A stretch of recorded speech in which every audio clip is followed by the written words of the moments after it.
kadaghan kayong empire nganong Roma pa man gyud ang gikuhaan sa pangalan sa Roman Catholic Church, nganong wala naman lang Ephesian Catholic Church, nganong wala naman lang himo ang Acadian Catholic Church. Kato sila nagapersecute gihapon sa mga dili pareha sa ilaha, pero mild lang ang ilang persecution higala. Wa gyud mo parehas ka mangtas sa Roman Empire. Grabe ka mangtas ang Roman Empire mga higala. Ug ngano wa pa ka matingalan ini, ug ngano nga diha man ninyo gikonek ang inyong iglesia, ang inyong simbahan, Roman Catholic Church. Wa ka matingala na. Ngano wala man ibutang nga Egyptian Catholic Church. Ngano wala man ibutang nga Macedonian Catholic Church. Ngano gibutang gid Roman Catholic Church nga ang Roma number 1 na kamangtas kaayo in terms of persecution against sa mga believers of Christ. Isip-isip ka la.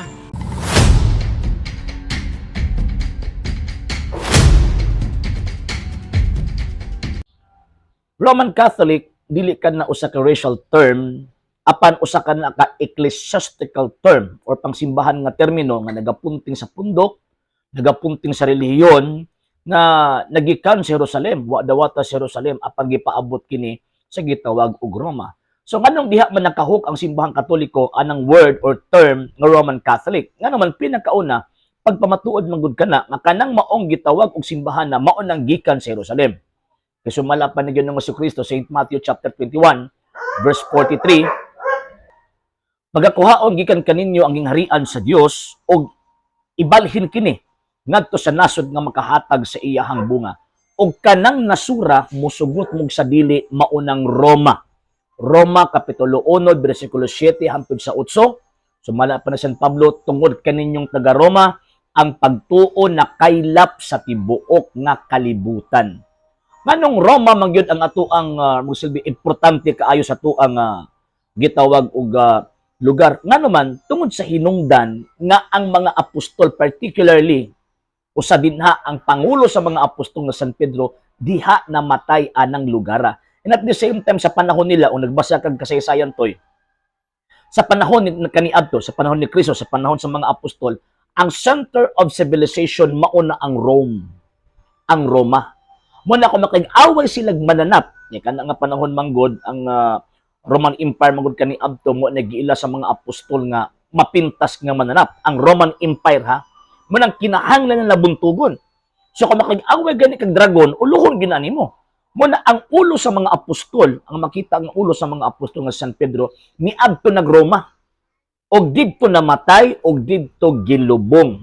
Og tungod sa iyang dugo, og dugo sa mga santos, midaog kining maong pagtuuha from 1st century AD pag-abot sa 4th century, early 4th century, sa panahon ni Emperor Constantino, ang maong pagtuo midaog. Mo nang giingon sa Revelation, tagna Revelation chapter 7, kung wala ko masayop nga magmaya kit na kalangitan kay ang gingharian sa kalibutan kaniadto nahimo ng gingharian sa Dios.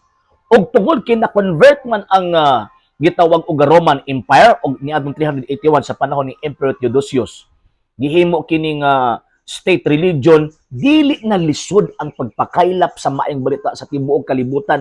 Ngano man kay ang Roman Empire na ang ilang gisakyan para ang pagtuo mahiabot sa gitawag og tibuok kalibutan. Even sa panahon nga nahagsa ang Roman Empire ni adtong 476 AD, pero it does not mean nga nawalang simbang Katoliko. Hinuon tungod sa Romanong Imperyo nga gipatindo, gipalig-o nila ang simbahan didto ni anang maong imperyo, mao nang milukop sa tibuok kalibutan.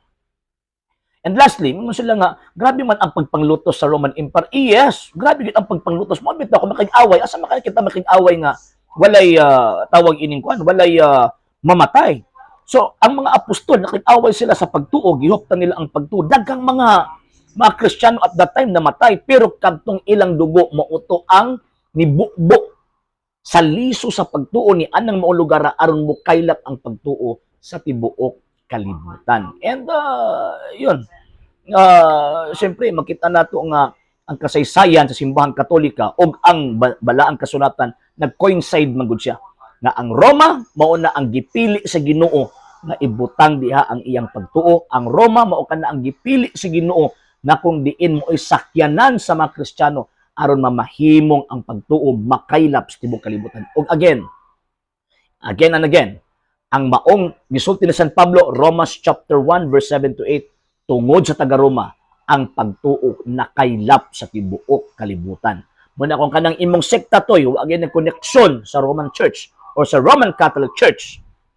Biyain na kay bugos na urbasin pa siguro si ikaw nagtuot-tukod anang imong pundok. Munang suko kas taga Roma kay gusto kang Romano Katoliko kay gusto kang tawag ining mangilog or mangawat og membro.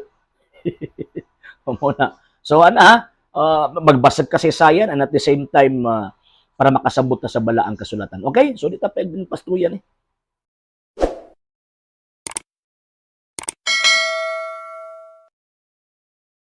Sa hindi pa po nakapag-follow sa mga pages po natin, i-follow niyo po yung mga pages po natin, RJ Horolanciano II, TV Apolia Punto Argumento page, Kuya Apologies TV page, and RJ's Vlog 2022. And pwede rin po kayo mag-send po dyan ng Facebook stars. And also, sa ating po mga channels, sa hindi po nakapag-subscribe, i-subscribe po ninyo yung mga channels natin, Dalay Catholic, Apologies International Official, RJ Sano II TV, Kuya Apologies TV, and Barrio Kawayan Religious Forum. And pwede rin po kayo mag-send po dyan ng super sticker, super chats, and super thanks. And maraming salamat po sa mga kapatid at mga Katoliko na ulis pong tumutulong sa programa po natin. Maraming salamat po. Nang dahil po sa tulong at suporta po ninyo, ang programa po ito, until now, andito pa rin po sa social media. And until now din po, nangangailangan pa rin po tayo sa tulong at suporta po ninyo dahil wala po kami magagawa rito mga sir, mga ma'am, kung wala po yung tulong at suporta po ninyo. Sa gusto pong tumulong, sa gusto pong sumuporta, pwede po ninyong ipadala ang tulong at suporta po ninyo sa pamamagitan po ng ating mga account numbers dyan po sa ating pong screen. And pwede niyo po kaming i-message sa ating pong page kung via remittance po yung papadala po ninyo. Maraming salamat po in advance.